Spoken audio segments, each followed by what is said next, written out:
ഉസ്ബെക്കിസ്ഥാനിൽ മലയാളി വിദ്യാർത്ഥിനി കൊല്ലപ്പെട്ട സംഭവത്തെ തുടർന്ന് വിശ്വ ഹിന്ദു പരിഷത്ത് സംസ്ഥാന ജനറൽ സെക്രട്ടറി അഡ്വക്കേറ്റ് അനിൽ വെളിയിൽ ഫേസ്ബുക്കിൽ പങ്കുവച്ച ഒരു കുറിപ്പ് സോഷ്യൽ മീഡിയയിൽ വ്യാപകമായി ചർച്ചയാവുകയാണ്.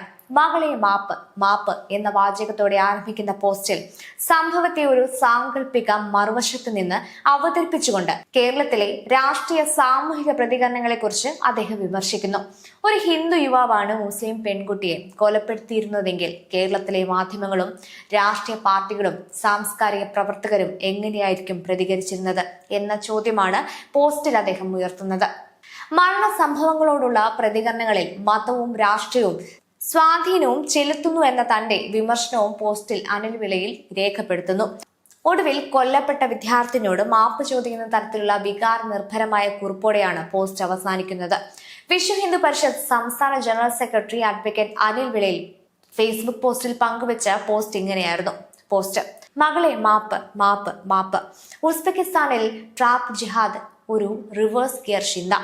ഉസ്ബെക്കിസ്ഥാനിൽ പഠിക്കാൻ പോയത് ഒരു മലപ്പുറത്തുകാരി മുസ്ലിം പെൺകുട്ടി. അവൾ അവിടെ ചെന്നപ്പോൾ പരിചയപ്പെട്ടത് ഹരിപ്പാട് സ്വദേശിയായ ഒരു ഹിന്ദു ആൺകുട്ടിയെ. രണ്ടുപേരും തമ്മിൽ സംസാരിക്കുന്നു. തട്ടമിട്ട സുന്ദരിക്കുട്ടിയിൽ ആകർഷനായ ഹിന്ദു ആൺകുട്ടി സനാതന മതത്തിലേക്ക് മാറാൻ പറയുന്നു. അവൾ സമ്മതിക്കുന്നില്ല. തുടർന്ന് കശപിച്ച വഴക്ക്, വക്കാണം, ബഹളം ആകുന്നു. ഹിന്ദു ആൺകുട്ടി മുസ്ലിം പെൺകുട്ടിയുടെ തലയിലേക്ക് ലാപ്ടോപ്പിന് അടിച്ചുകൊള്ളുന്നു. പിറ്റേ ദിവസം കേരളം എന്തായിരിക്കും എന്ന് നമുക്കൊന്ന് നോക്കാം. കേരളത്തിലെ മാധ്യമങ്ങളുടെ ഓബിവാനുകൾ പെൺകുട്ടിയുടെ വീട്ടിൽ നിന്നും കശ്മലായ ഹിന്ദു പയ്യന്റെ വീട്ടിൽ മുന്നിൽ നിന്നും തത്സമയം സംരക്ഷണം നടത്തുന്നു. മതേതരത്വ അന്തി ചർച്ചകൾ. കേരളത്തിലെ തേവോരങ്ങളിൽ SFI, DYFI, KSU യൂത്ത് കുട്ടികൾ പെൺകുട്ടിയുടെ ചിത്രത്തിനു മുൻപിൽ മെഴുകുതിരി കത്തിക്കുന്നു. പെൺകുട്ടിക്ക് നീതി വാങ്ങിക്കൊടുക്കാൻ ഹാഷ്ടാഗുകൾ പ്രചരിക്കുന്നു.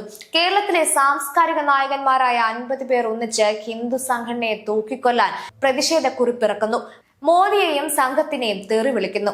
വേട്ടക്കാരനായ ഹിന്ദുവിന്റെ വീട്ടിൽ ആരെങ്കിലും RSSകാരനുണ്ടോ എന്ന് അന്വേഷിച്ച് മാധ്യമങ്ങൾ മുന്നേറുന്നു.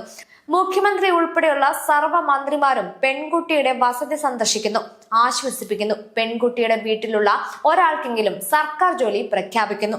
അതേ മരണത്തിന് പോലും മതവും രാഷ്ട്രീയമുള്ള റിവേഴ്സ് ഗിയറിലോടുന്ന മതേതര കേരളം. എത്ര സുന്ദരം!